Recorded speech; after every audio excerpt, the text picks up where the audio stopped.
Imaginez faire la queue toute la nuit pour un peu de gaz et repartir les mains vides. Cela n'arrive-t-il qu'ailleurs? Pourtant, c'est la réalité pour des millions d'habitants de Mumbai en 2026. La plus grande ville d'Inde, capitale économique d'un pays émergent, paralysée par une crise de l'énergie sans précédent. Des files silencieuses, interminables, devant des stations de gaz où il n'y en a plus dès 8 heures du matin. Les habitants arrivent dans le noir, des bonbonnes vides à la main, et repartent souvent bredouilles. Même l'essentiel, comme cuisiner pour ses enfants, devient un défi quotidien. Les échoppes de rue, les petits restaurants où se nourrit toute une ville, restent portes closes, non pas à cause d'une pandémie ou d'une grève, mais faute de gaz pour allumer le moindre feu. Ceux qui n'ont pas pu acheter une plaque électrique à temps reviennent au charbon ou au bois, comme il y a 100 ans. En 2026, dans la troisième économie mondiale. Et ce n'est pas juste Mumbai. Partout, le même constat. Au Pakistan, au Bangladesh, au Népal, au Sri Lanka. Près de 2 milliards de personnes se retrouvent, du jour au lendemain, exposées à la précarité énergétique. Ce n'est pas un scénario de film catastrophe. C'est le quotidien de villes entières, aujourd'hui, parce qu'un simple détroit, le détroit d'Ormuz, a été fermé. Un minuscule point sur la carte, entre l'Iran et la péninsule arabique, par où transitait 90% du gaz consommé en Inde et la majorité de l'énergie de toute l'Asie du Sud. La moindre perturbation, et tout s'arrête. Usines fermées, écoles sans chauffage, familles incapables de faire bouillir de l'eau. Pire encore, là où l'État ne peut plus rien, le marché noir flambe. Un bonbonne qui valait 900 roupies en coûte 2500, souvent à moitié vide. Mais les gens paient, parce qu'ils n'ont pas le choix. Ce choc n'a rien d'un accident ou d'une surprise. Il est la conséquence directe d'une dépendance, maintes fois signalée mais jamais corrigée, à un unique point de transit. C'est aussi la preuve que la résilience dont on nous parle tant n'est qu'un mirage, si on ne pense pas sur le long terme. Ceux qui s'en sortent? Ceux qui, comme la Chine, ont patiemment diversifié leurs sources et anticipé ce jour. Car ce qui est en jeu ne se limite pas au confort. Il s'agit du prix de l'énergie, du coût de la nourriture, de la stabilité de nos sociétés. Et personne n'est à l'abri. Aujourd'hui, c'est Mumbai. Demain, qui? Pour comprendre comment nous en sommes arrivés là, revenons sur le contexte et la dépendance énergétique de la région. Comment une simple erreur de planification a rendu 1,9 milliard de personnes vulnérables?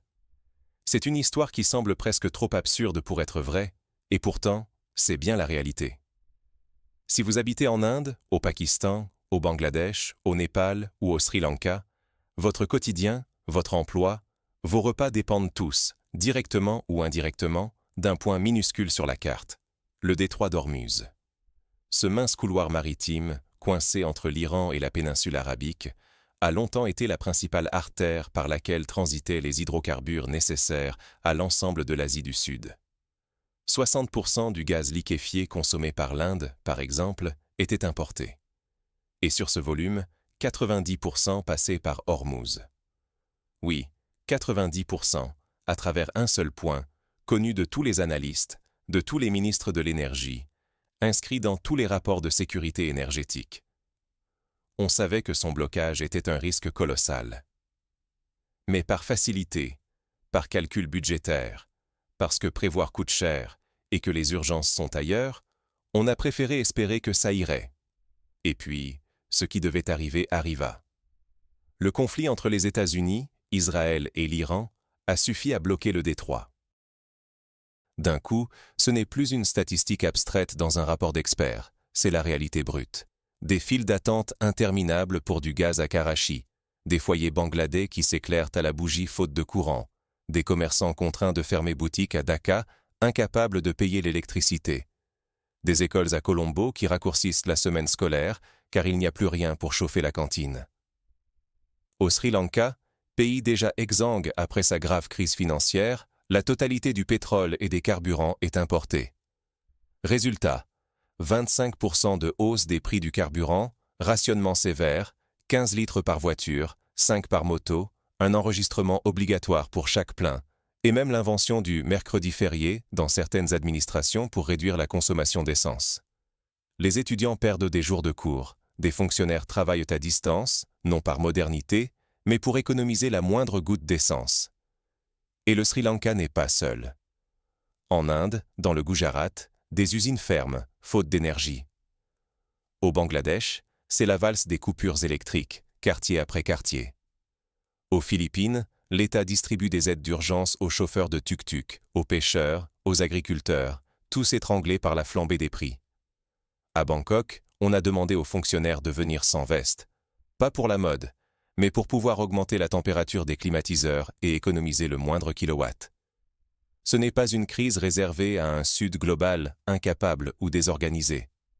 Ce sont des États dotés d'institutions solides, de parlements actifs, d'administrations qui font ce qu'elles peuvent, mais face à une vulnérabilité structurelle, même les meilleurs plans d'urgence deviennent dérisoires.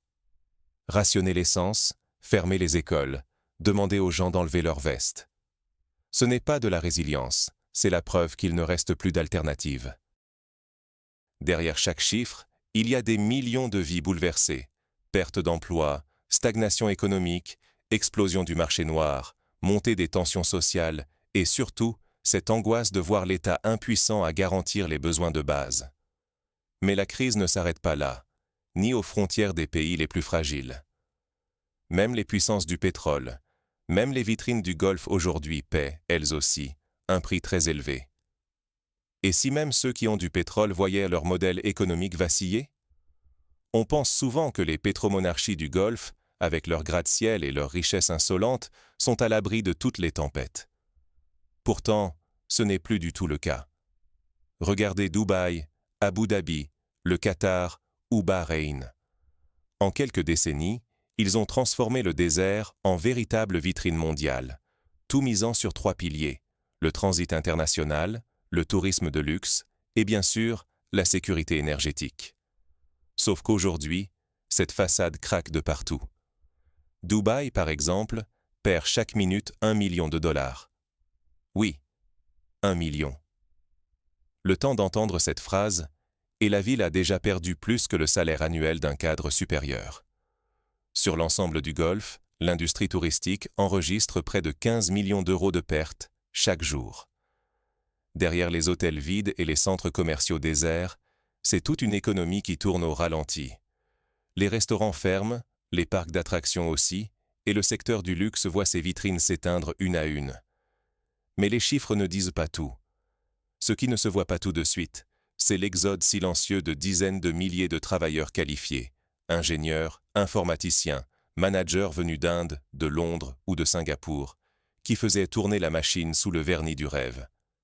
Ils ne croient plus à la promesse d'un Eldorado éternel dans le sable. Et ce n'est que la partie émergée de l'iceberg, car la véritable fondation du miracle du Golfe, ce sont les 3 millions de migrants, ouvriers, serveurs, chauffeurs, femmes de ménage, venus d'Inde, du Népal ou du Pakistan, qui soudain voient leur avenir s'assombrir. Si les chantiers s'arrêtent, si les touristes ne reviennent pas, la loi est simple. Ceux qui perdent leur emploi devront quitter le pays, du jour au lendemain. Sans eux, Dubaï redevient simplement un désert. Le choc ne s'arrête pas aux frontières du Golfe. L'un des secrets les mieux gardés de la prospérité régionale, c'est le transit aérien. Avant la crise, Dubaï, Doha et Abu Dhabi faisaient office de carrefour planétaire. Plus de 500 000 passagers par jour, soit 10% du trafic mondial.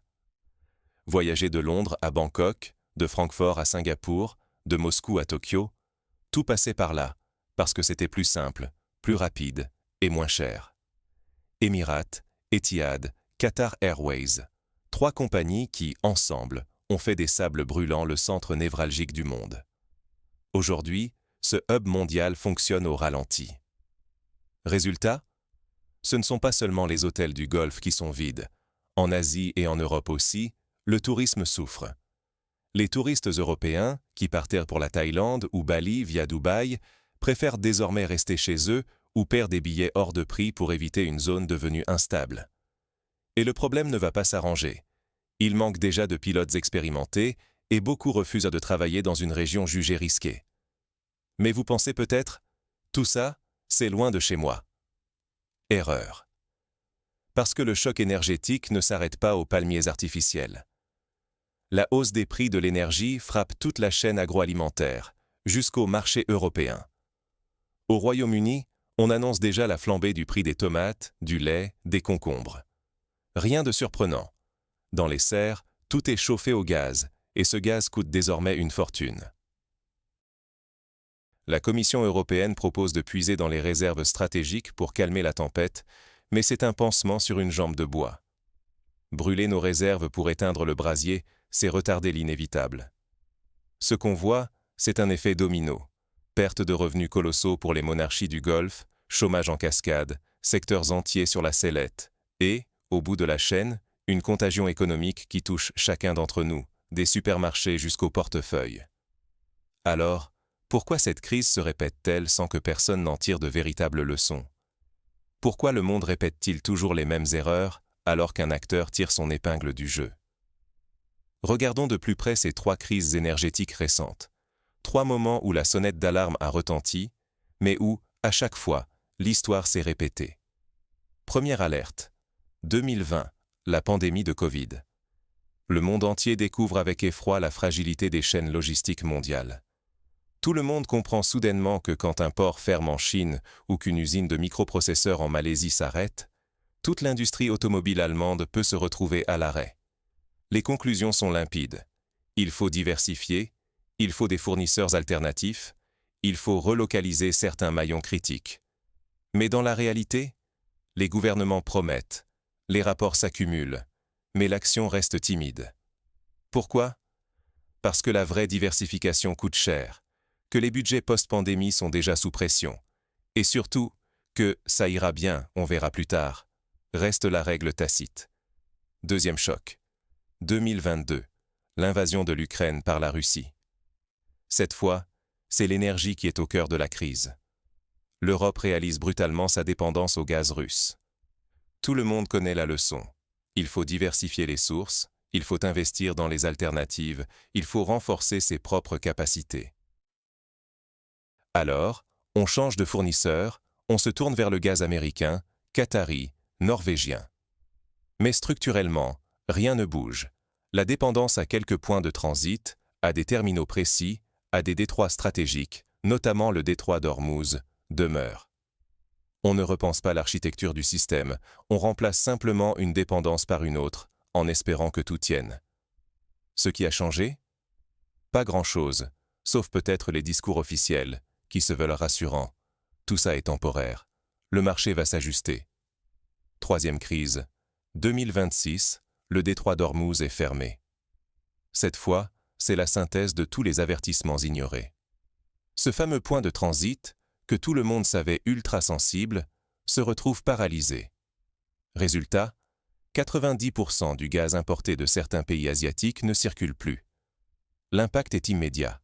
File d'attente, rationnement, flambée des prix, et au final, près de 2 milliards de personnes menacées dans leur accès à l'énergie. L'alimentation devient plus chère, tout ce qui pousse sous serre coûte une fortune, et la chaîne se propage du producteur au consommateur. Du prix du lait à celui du pain, tout augmente. Et à chaque fois, la même rengaine.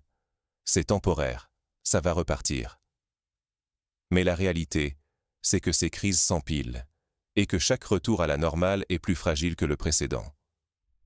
Ce qui est frappant, dans ces 3 épisodes, c'est l'incapacité quasi générale à apprendre vraiment des erreurs passées.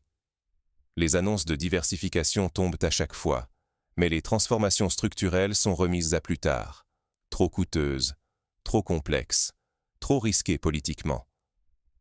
On préfère parier sur la mémoire courte des marchés, des électeurs, et même des voyageurs, comme l'espèrent encore les compagnies aériennes du Golfe, convaincus que tout rentrera dans l'ordre. Mais le monde n'a fait que reculer pour mieux sauter. Et pourtant, un acteur détonne, la Chine. Pendant que l'Occident procrastine, Pékin avance méthodiquement. Diversification énergétique, investissement massif dans le renouvelable, montée en puissance du parc nucléaire, électrification des transports, constitution de réserves stratégiques, tout est pensé pour limiter la dépendance à un seul point d'entrée ou à un seul fournisseur. Au lieu de remplacer une dépendance par une autre, la Chine multiplie les options. Nouvelles routes commerciales, contrats à long terme avec différents pays, développement accéléré du solaire, de l'éolien, du stockage. Le résultat est net. Alors que le monde s'enlise dans les files d'attente et les coupures, la Chine traverse la tempête avec bien moins de dégâts. Pas de rationnement massif, pas de pénurie grave. Même la presse européenne, habituellement critique, ne cache plus sa jalousie devant cette réussite pragmatique. Là où l'Europe subit, la Chine encaisse. Son pouvoir d'achat est mieux protégé, son industrie mieux préservée. Elle ne subit pas la crise, elle l'anticipe. Mais pour le reste du monde, si rien ne change, c'est le risque du retour cyclique. Crise, promesse, oubli, rechute. À la clé, une perte d'indépendance toujours plus grande et un déclassement progressif face aux nations qui ont eu le courage et la vision de préparer l'avenir. Face à la douleur, certains pays commencent à changer de cap. Mais est-ce que ce sera durable cette fois? Quand la lumière s'éteint, même les convictions les plus solides vacillent. Pendant des années, beaucoup de pays ont affiché des ambitions écologiques, parfois sincères, parfois pour rassurer leur opinion publique. Mais quand la réalité frappe, tout change. Regardez Taïwan. En mai, à grand renfort de symboles, le gouvernement ferme une centrale nucléaire. L'époque semblait être à l'après-atomique, à la nouvelle ère verte. Et pourtant, quelques mois plus tard seulement, alors que la crise frappe de plein fouet, retour en arrière. On redémarre la même centrale parce que l'urgence impose ses propres règles, plus fortes que n'importe quel discours. La sécurité énergétique redevient prioritaire, même si ça veut dire renoncer, au moins temporairement, à des convictions récemment adoptées. Ce genre de revirement n'est pas isolé. L'Europe, qui promettait de tourner la page des énergies fossiles, accélère les projets d'éoliennes et de panneaux solaires à un rythme jamais vu. L'Inde, elle aussi, multiplie les annonces sur les renouvelables. Mais il y a un hic, et de taille. Construire une centrale solaire, un parc éolien, ou tout simplement moderniser le réseau électrique d'un pays, ça prend des années. Et la crise, elle, frappe maintenant. Le décalage entre ce qui est annoncé et ce qui est réellement possible devient abyssal. Face à la précarité énergétique immédiate, tout le monde doit composer avec ce qu'il a, pas avec ce qu'il espère avoir dans 5 ou 10 ans. Cette douleur, ce sentiment d'urgence, pousse à l'action. Mais, et l'histoire nous le rappelle, la tentation du retour à la facilité est immense. Après chaque crise, on répète « plus jamais ça ». Après la pandémie, on a parlé de relocaliser les productions stratégiques, de diversifier les chaînes d'approvisionnement. Résultat, presque rien ou si peu, car changer structurellement coûte cher et demande du temps. Et puis, une fois le danger passé, d'autres priorités reprennent le dessus. Après le choc gazier de 2022, l'Europe s'est ruée sur le GNL qatari ou américain, remplaçant une dépendance par une autre, sans changer l'architecture fragile du système. Toujours les mêmes points de passage, toujours cette illusion de sécurité parce qu'on a changé de fournisseur, pas de stratégie. Aujourd'hui, la fermeture du détroit d'Ormuz oblige tout le monde à regarder en face les conséquences de ces choix répétés. Près de 2 milliards de personnes touchées, ce n'est ni une surprise, ni une fatalité, c'est le résultat de décennies d'économie sur la résilience. Et le vrai danger, c'est qu'une fois cette crise passée, la motivation disparaisse, que la routine reprenne le dessus. Parce qu'investir dans la sécurité énergétique structurelle, anticiper au lieu de subir, ça ne rapporte pas immédiatement. Pourtant, ce sont ces efforts sous le radar, constants, qui font toute la différence quand la tempête s'abat. Alors, la vraie question est là. La douleur actuelle suffira-t-elle à enclencher une transformation durable, ou est-ce seulement une parenthèse avant un retour au « comme avant » ? L'histoire enseigne que l'instinct de confort est tenace. Le risque, c'est de retomber dans les mêmes travers, parce qu'une fois la lumière revenue, l'urgence s'efface, et avec elle, la volonté d'agir vraiment. Pour conclure, revenons à la question initiale. Qui sortira gagnant de cette crise et surtout, où vous situez-vous, vous, dans cette grande équation mondiale? À la prochaine file d'attente ou à la prochaine hausse de prix, rappelez-vous. La prévoyance n'est pas un luxe, c'est une assurance. Ce que nous vivons en ce moment n'est ni un accident, ni une fatalité tombée du ciel. C'est le résultat de choix, répétés, assumé ou subi, d'avoir préféré la facilité du court terme à la résilience du long terme. On a construit notre confort, notre sécurité alimentaire, notre pouvoir d'achat, même la stabilité de nos emplois, sur des fondations fragiles, en s'en remettant à quelques points de passage, comme le détroit d'Ormuz, en espérant que tout tiendrait, que tout durerait. Mais la crise actuelle, en Asie du Sud comme au Moyen-Orient, est une piqûre de rappel brutale.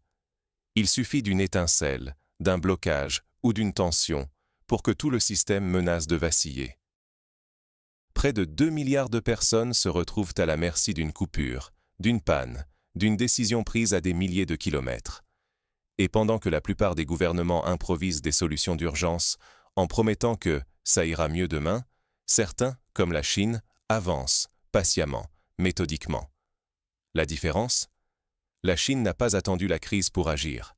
Elle n'a pas deviné à l'avance qu'Ormuz deviendrait un problème en 2026, mais elle a compris, dès le départ, qu'une unique dépendance est toujours une faiblesse.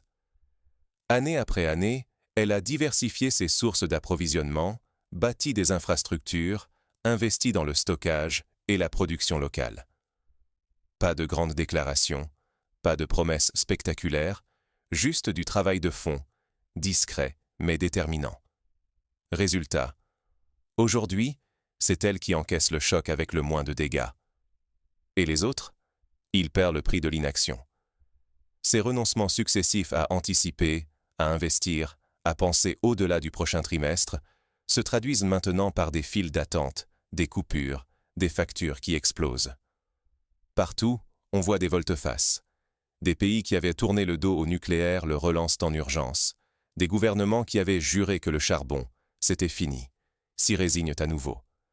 Non pas parce que la technologie a changé, mais parce que, brusquement, le prix de l'inaction est devenu insupportable. Mais soyons lucides, installer de nouveaux parcs éoliens ou solaires, bâtir des réseaux de stockage, ça ne se fait pas en un claquement de doigts. Ce sont des chantiers de plusieurs années, alors que la facture, elle, tombe maintenant. Ce décalage, c'est le vrai coup de 3 leçons de crise oubliées, 3 fois où l'on a promis de changer sans jamais aller au bout. Alors, la vraie question pour chacun de nous, c'est: combien de temps encore allons-nous accepter de subir des crises évitables ? Combien de fois allons-nous répéter le même schéma, attendre que la douleur force la décision, puis oublier dès que la pression retombe ? Parce que s'en remettre à la chance ou à la patience, c'est choisir de s'exposer, à chaque crise, un peu plus durement. La sécurité, aujourd'hui, ce n'est plus affaire de promesses ou de déclarations. C'est une question de volonté politique, d'investissement, de capacité à regarder plus loin que la prochaine échéance électorale ou la prochaine facture. À vous, maintenant, de poser les questions qui dérangent, d'exiger des stratégies d'anticipation, pas des pansements provisoires. La prévoyance est une assurance collective, et elle commence par la pression citoyenne. Parce que si on ne la réclame pas, qui le fera à notre place ?